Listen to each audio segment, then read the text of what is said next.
Cyber నేరాల గురించి చూద్దాం. దానికంటే ముందు మీరు మన ఛానల్ని సబ్స్క్రైబ్ చేసి లైక్ చేయండి. సో ఈ మధ్యకాలంలో సైబర్ నేరాలు విపరీతంగా నమోదు కావడం జరుగుతుంది.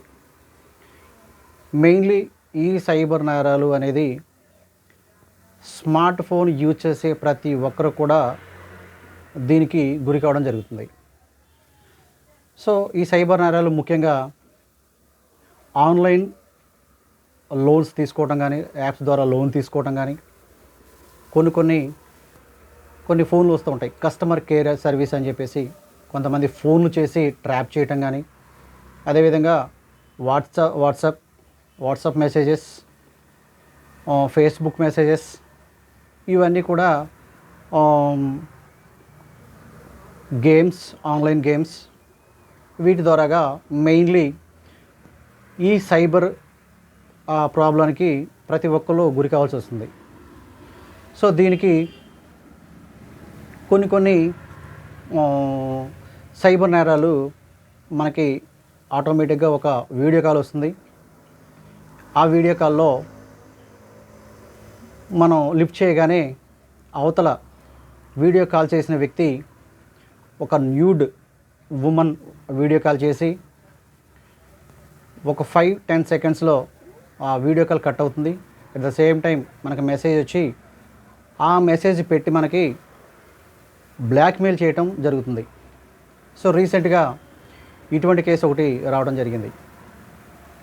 సో ఆ కేసుని బట్టి ఆ వీడియో క్లిప్ని బట్టి బ్లాక్మెయిల్ చేసి ఆ ఫ్రెండ్స్కి కానీ, ఫ్యామిలీ మెంబర్స్ కానీ, వాట్సాప్ గ్రూప్ బంధువులకు కానీ దాన్ని సెండ్ చేస్తానని చెప్పేసి బెదిరించడం, అదేవిధంగా అమౌంట్ మన దగ్గర నుంచి డిమాండ్ చేయటం.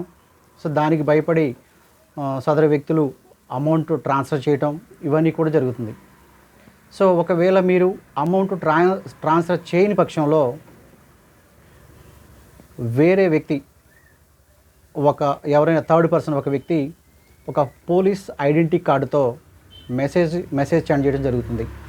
అంటే so and so police department నుంచి పలానా వ్యక్తి మీపై కంప్లైంట్ ఇచ్చారు, ఈ కంప్లైంట్ మేము స్వీకరించి మీ మీద యాక్షన్ తీసుకుంటాము, లేదా మీరు ఆ అమ్మాయితో మాట్లాడుకొని సెటిల్ చేసుకోండి అని చెప్పేసి ఫోన్ కాల్స్ రావడం జరుగుతుంది. సో మోస్ట్లీ ఒక నార్మల్ వ్యక్తి ఎవరైనా సరే అటువంటి వీడియోస్ కానీ లేదా అటువంటి ఫోన్ కాల్స్ కానీ మోస్ట్లీ భయం ఉంటుంది. ఇంకో గొప్ప విషయం ఏంటంటే ఇటువంటి ట్రాన్సాక్షన్లు కానీ ఇట్లా జరిగిందని చెప్పి కానీ ఫ్యామిలీ మెంబర్స్కి చెప్పుకోలేని సిచ్యువేషన్. సో ప్రతి ఒక్కరు చేయాల్సింది ఏంటంటే ఫస్ట్ వన్ ఫ్యామిలీ మెంబర్స్కి ఈ విషయాన్ని తెలియజేయాలి. సో అట్లా కాకుండా కొంతమంది ఫ్యామిలీకి తెలియజేయకుండా వాళ్ళకు వాళ్ళు సఫర్ అయిపోయి, లేకపోతే ఏం జరుగుతుందని చెప్పేసి భయపడిపోయి అటు కంప్లైంట్ ఇవ్వకుండా ఇటు ఫ్యామిలీ వాళ్ళకి చెప్పకుండా డబ్బులు తీసుకొచ్చి ఇవ్వటం జరుగుతుంది. సో ఈ విధంగా అప్రాక్సిమేట్లీ 4 లక్షల దాకా అతను ఖర్చు చేయడం జరిగింది. సో ఇటువంటి సిచ్యువేషన్లో ఎవరికైనా జరిగినప్పుడు వితిన్ సెకండ్స్లో సైబర్ క్రైమ్ డిపార్ట్మెంట్కి కంప్లైంట్ ఇచ్చి ఆ సదరు ఏ నెంబర్ నుంచి అయితే మీకు కాల్స్ వస్తున్నాయి, లేకపోతే ఏం జరిగిందనేది వాళ్ళకి వివరంగా ఎక్స్ప్లెయిన్ చేస్తే వారు తగిన చర్యలు తీసుకొని మీకు దానికి సరిపడే రెమెడీ ఏంటనేది వాళ్ళు దానికి ప్రొవైడ్ చేయగలరు. సో అంతేగాని ఫ్యామిలీ మెంబర్స్కి చెప్పకుండా ఇవన్నీ కూడా మీలో దాచుకుంటే సో దానికి సొల్యూషన్ అనేది ఉండదు. సో ప్రతి ఒక్కరు కూడా ఇటువంటి సైబర్ క్రైమ్కి ఏమైనా లోన్ అయితే ముందు ఫ్యామిలీకి షేర్ చేసుకోండి. మీకు జరిగే ఇబ్బంది ఏందనేది వాళ్ళకి తెలియజేస్తే దానికి ఒక పరిష్కారం ఏంటనేది మీరు ఐడెంటిఫై చేయొచ్చు. సో ఇటువంటి సంఘటన జరిగితే వితిన్ సెకండ్స్లో మీరు సైబర్ క్రైమ్ని అప్రోచ్ అయ్యి వారి ద్వారాగా కంప్లైంట్ రిపోర్ట్ నమోదు చేయించుకోవాలి. సో అదేవిధంగా కొన్ని నంబర్స్ నుంచి మనకి వాట్సాప్ లింకులు పంపించడం జరుగుతుంది.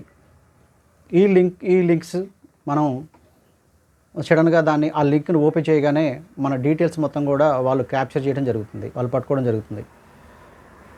అదేవిధంగా కొన్ని టెక్స్ట్ మెసేజ్లు వస్తాయి. సో యువర్ అకౌంట్ లో బ్యాలెన్స్ అని చెప్పేసి కానీ ఇట్లా కొన్ని లింకులతో స్టేట్మెంట్ లాగా టెక్స్ట్ మెసేజ్ పంపించడం జరుగుతుంది. ఇవి మనం గాబరా పడిపోయి నా బ్యాలెన్స్ లేకపోవడం ఏంటి అని చెప్పేసి మనం ఆ లింక్ ఓపెన్ చేయటం ఇట్లా జరుగుతుంది. సో ఆ లింక్ ఓపెన్ చేయగానే టోటల్ ఇన్ఫర్మేషన్ అంతా కూడా వాళ్ళకి ట్రాన్స్ఫర్ అయిపోతుంది.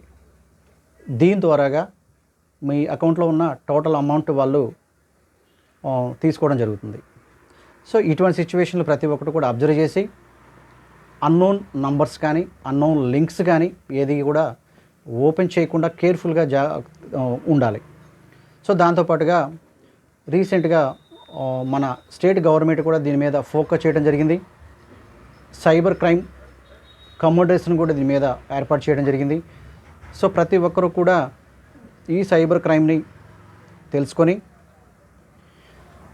ఎవరైతే దానికి గురయ్యారో దానికి గురైన వ్యక్తి ఎటువంటి సంకోచం లేకుండా షేర్ చేసుకొని లేకపోతే ఆ కన్సెంట్ పోలీసు వారికి తెలియజేసినట్లయితే దానికి ఒక పరిష్కారం లభిస్తుంది. సో అంతేకాని ఎటువంటి భయాలకి పోయి లేకపోతే వేరే వాళ్ళు కాల్ చేశారని చెప్పేసి ఇంకో విధంగా కాల్ చేశారని చెప్పేసి వాళ్ళకి అమౌంట్ ట్రాన్స్ఫర్ చేయడం కానీ ఇటువంటి ఎప్పుడు కూడా చేయకూడదు.